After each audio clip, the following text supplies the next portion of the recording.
Excellent. We're live. On the count of 5, 4, 3, 2, 1. Hello and welcome to PropTech Buzz. I am Ravi, founder CEO of PropTech Buzz.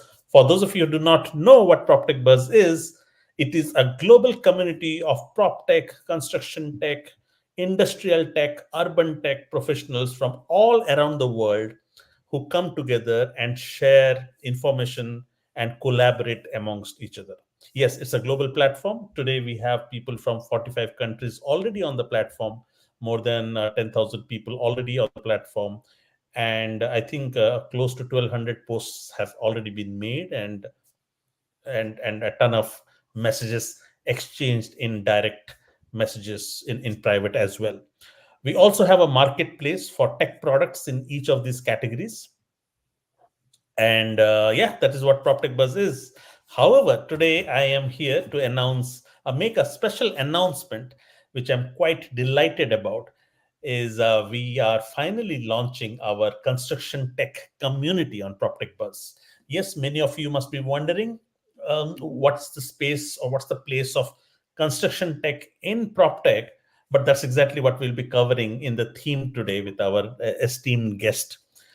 So we are announcing the launch of Construction Tech Community, and to take the mantle of this responsibility, we have Charles Rathman, who is joining as ambassador for Global Construction Tech Community. But before I introduce Charles to all of you, I would like to just show you how the construction tech community is shaping along. We have not made it public yet. We have just built the community, and once we make it public, you will be able to see it. But just give me a second so that I could show you how the construction tech community looks like. All right, as you can see this, we have PropTech Buzz as the platform here. And within PropTech Buzz, we have many communities, right? So if you drop down, we have dozens of communities. However, we saved the best for the last. So after building a lot of communities, construction tech, which is going to be a major focus for the next year or so, where we are going to spend a lot of attention, we are going to get a lot of guests under the able leadership of Charles Rathman. As you can see here, let me just zoom it a bit. So this is the official community for construction tech industry to engage and learn about the best technologies and best practices being implemented in construction from around the world. And I'm gonna also let Charles, after I introduce him, I will let Charles talk about what is his vision behind construction tech. As you also see on the left hand side, we have many channels. So what channels do is they organize an entire community into sub channels for different subtopics. So we have for construction tech, we have design engineering software, pre-construction software, project management software, bidding estimation software, scheduling, field productivity, construction ERP, and so on. However, this is not set in stone. As the community evolves, as we get more feedback from the community, we will introduce more channels, will remove channels as we see fit.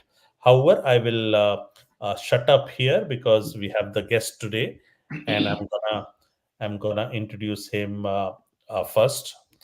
So Charles Rathman, he's a software analyst and a marketeer with experience in ERP, data capture, construction software, maintenance software, and more. At Rathman Insights, he's helping software vendors explain their value propositions to the market with a heavy focus on construction software. With that, let's welcome Charles. Charles, welcome to PropTech Buzz. How are you doing today? Oh, fantastic, particularly after that very flattering and enthusiastic introduction, sir. So thanks for that. Yeah, every word was worth it. So Charles, many people who are traditionally in prop tech would find it a little confusing to see construction tech as a community inside prop tech buzz, which is primarily for prop tech, right? um, so no, let's remove that question. Sorry, I mixed it up. Hey Charles, I'm so excited again to see you being the ambassador for construction tech. For our audience, would you like to share your vision for this construction tech community? How is this community going to be different and valuable for construction tech professionals across the globe? Well, I think that what we have right now in terms of how the community currently looks is, you know, an entry to this offering for PropTech Buzz. This is our conception of what we think is going to be useful. As people interact with us and look at things and let us know what types of things that we're not doing yet that will be interesting. I mean, heck, I bet you're going to listen and I'm going to advocate for it. But to begin with, what we've done is kind of map this out around certain technology product categories that contractors are going to be evaluating, trying to do due diligence on, considering adopting in their business. Some of them are going to be the larger contracts with their own innovation team, and they're going to have one set of questions about these technologies. They can take on a little bit more risk and have the ability to wait longer to get that time to value. That smaller contractor needs something they can just get into production. And whether you're looking at estimating software, you got to get that right, because if you get it wrong and you win that project, you lose your shirt, nobody's happy. If you implement project management software and find out, well, we're not really executing against the contract as exactly as we need to get paid, well, that's a problem too. So this is very important. So in these different discussion areas, what my initial goal is going to be is to engage and start and maintain the types of conversations that help people who are actually trying to make these decisions inside of their business. Got it. Excellent.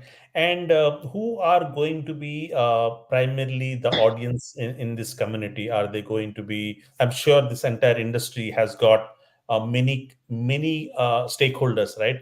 Who are you catering to with this community, Charles? Well, depending upon the product category we're talking about in this community, you're going to have, things like project management software that can be used from anyone from the project owner who might maintain a lot of control over their construction projects if they're doing a lot of different projects on a regular basis. They typically don't just kind of kick back and let the contractors do their thing. They've got their own regimented systems and processes. That smaller contractor might be running that exact same Procore product or that exact same Autodesk product, but in different ways with a different focus. By the time you get down to contractors who are self-performing, you have a different audience with different needs, where scheduling software, HR software. I mean, if you're a general and don't have that many employees and subcontract everything out, that's not as critical for you. But for that self-performing contractor, well, we've got union work rules, we have different regional requirements for reporting and payroll. There are going to be different offerings that'll have different levels of interest across the value spectrum. Excellent. So we move to the theme of today, which is the bleed over between construction and PropTech. However, before we start the theme, I would urge everybody who is listening, if you are interested, remotely interested to construction tech, then please come to proptechbuzz.com, sign up, and then find your way into construction tech. Install the app. App is we have removed all the friction. You are on the move. You can still be part of the community. You can access the contents of the community. We will also be doing regular podcast and webinars where we'll be inviting industry experts, vendors, talk about their products, and we'll be sharing that as well. So there's a lot of action that we are expected to happen just after we launch this, and we are launching this right away. And what we will also be starting is we are starting exclusive newsletter for the construction tech software. We are offering all our support to Charles. Charles will be curating it. He will ensure that the quality of the content and the insight that goes out to these hundreds and hopefully thousands of subscribers in the next few weeks, will be kept at a high bar. The quality and content will be kept at a high bar, and that's why, Charles, So the what you're saying, I can't syndicate my own stuff? yeah, and I can also assure you the content will not be dry. It will have a dash of Charles' trademark humor as well. All right, great. With that promise, we move on to the next section, which is the bleed over between construction and prop tech. So Charles, today you have me as a captive audience. As I said, we will have more guests coming up in the upcoming webinars. But for this conversation, I want to understand, just as many others, why involve construction software on PropTech Bus? Well, there are a bunch of different reasons for that. The one that has really been a focus of the software industry for a long time is the fact that the designer or engineer or architect is going to create a design for an asset, whether that's a multifamily residential property, a commercial property, a nuclear power plant, an offshore oil rig, an oil refinery, a data center building, whatever it is. They're going to create the design. That then goes to construction. And at that point, do they always keep that design the same? No, no. Usually by the time you're done with construction, you have to create a separate set of what used to be drawings, now a data set, as an as-built. That as-built is then handed over to an owner. Mhm. And that's kind of where the property tech side of it picks up. How is it handed over? What do they get?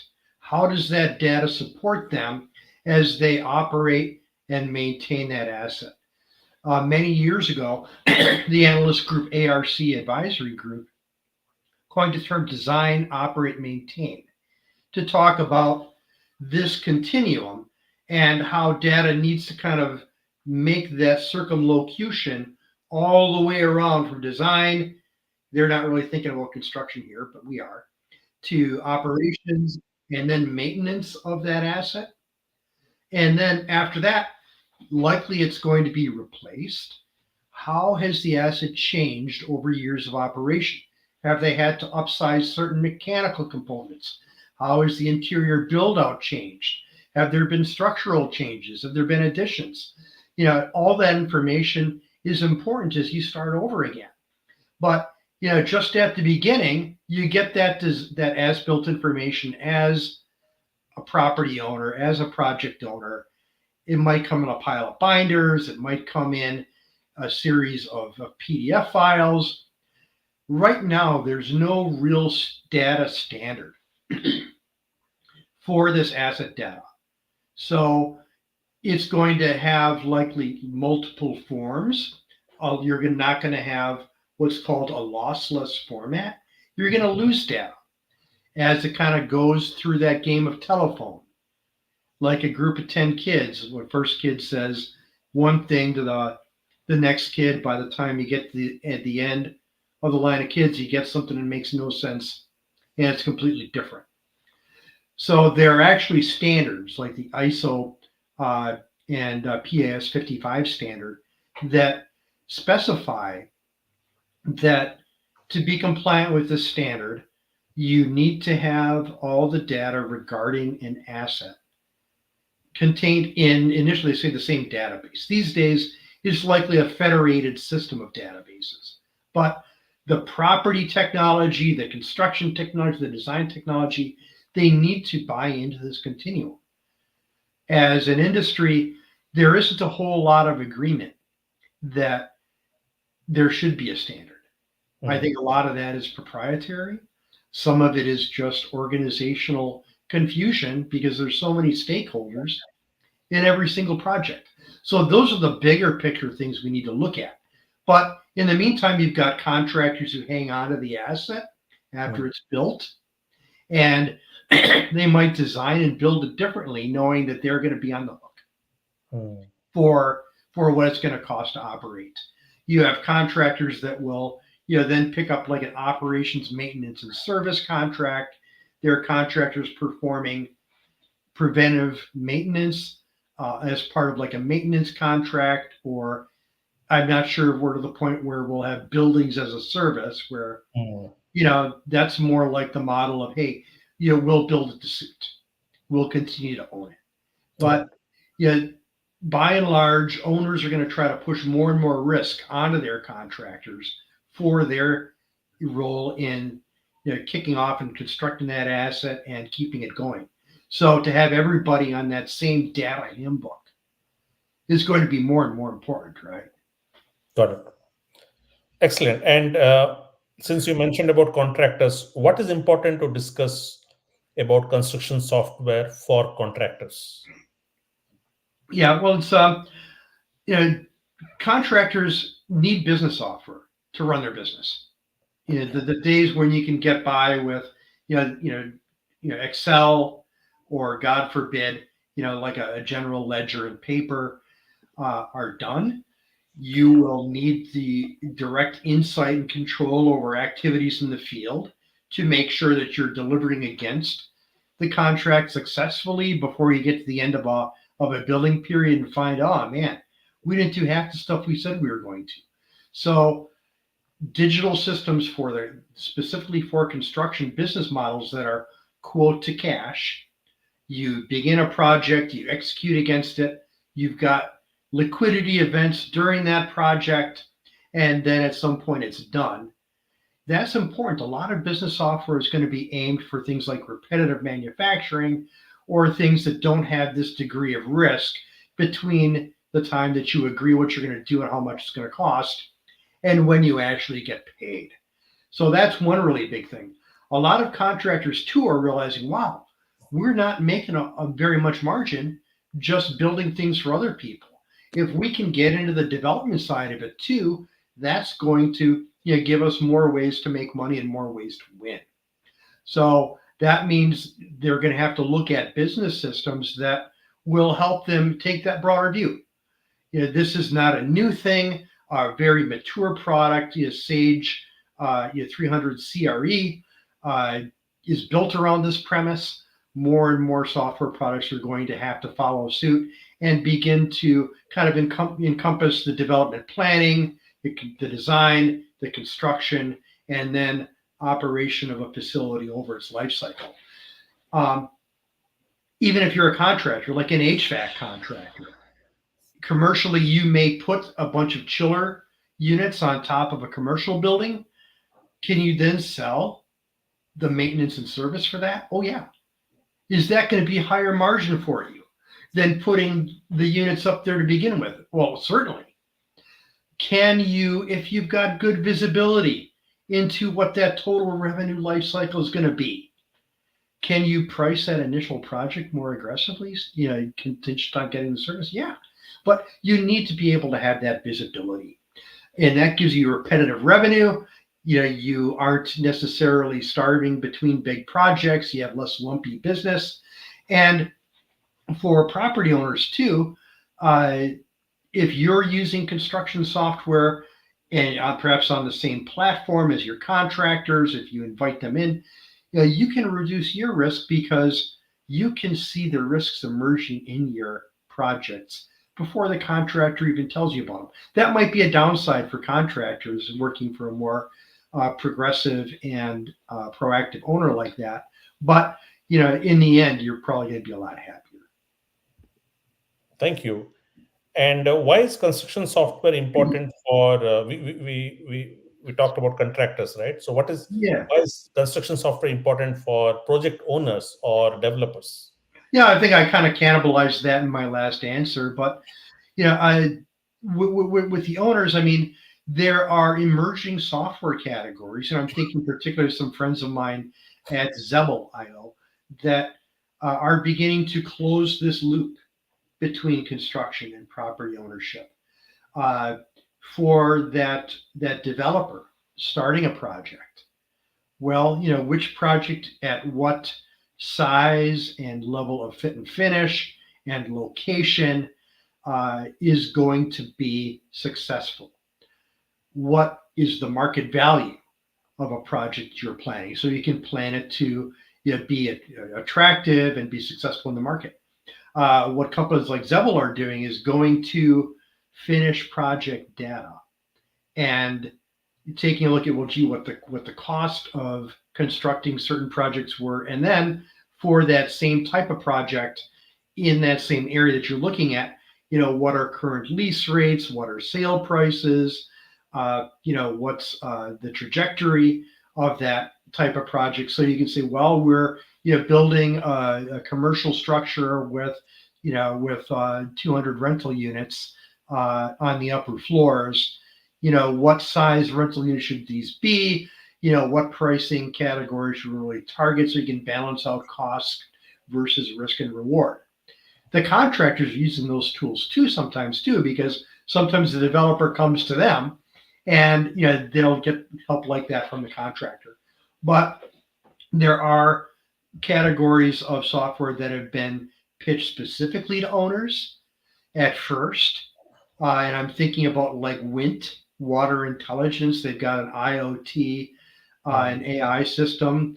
You put sensors on your water pipes in a project while it's under construction. Yeah, it is going to catch leaks during construction, which happens sometimes, and it's going to save the contractor a lot of money. But that's a leave behind system that stays in there over the life of the property. And I think we're going to see more of those IoT enabled things that will enable property owners and managers and asset owners to prevent problems, get more value out of the product. We're seeing that a lot already in mechanical systems, with environmental controls. But we're going to see that in other parts of the building pretty soon too. But there are also very large organizations that might do projects on an ongoing basis, and these projects might be pretty repetitive. And at that point, the owner becomes the construction manager, and they're going to be a lot more proactive in this. And in some cases, you see both contractors bleeding into property, development and management.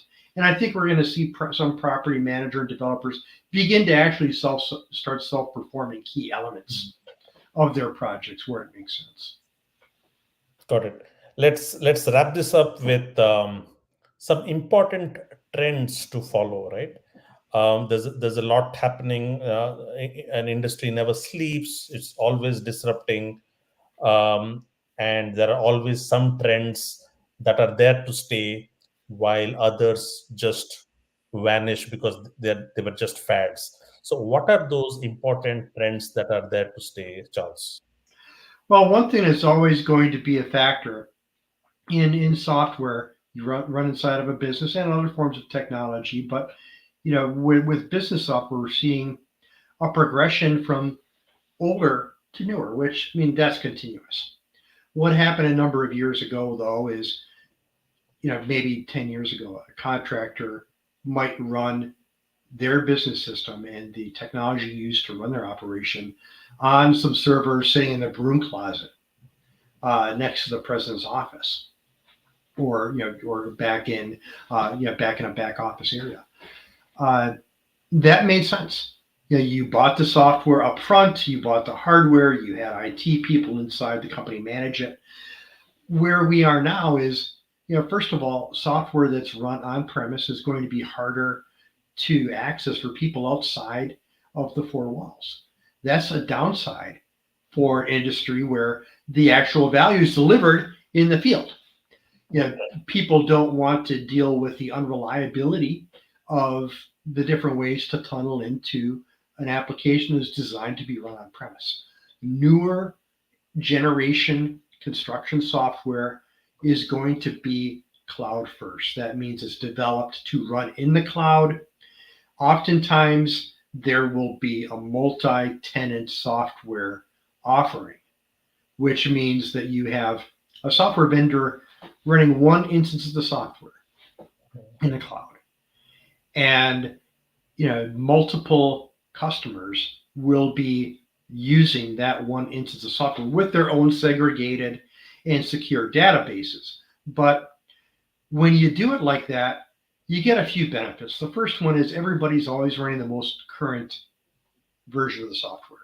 If you have an issue, it's not a matter of calling up support. Gee, I'm having this issue. Say, well, what version are you using? Well, if everybody's using the same one, it's a lot simpler. You also have, sorry, getting over a little bit of a cold here. We also have contractors that are moving from these older solutions to newer ones. How do you do that? The vendors have the same problem. They have products that have been in the market for 20, 30 years, run on premise.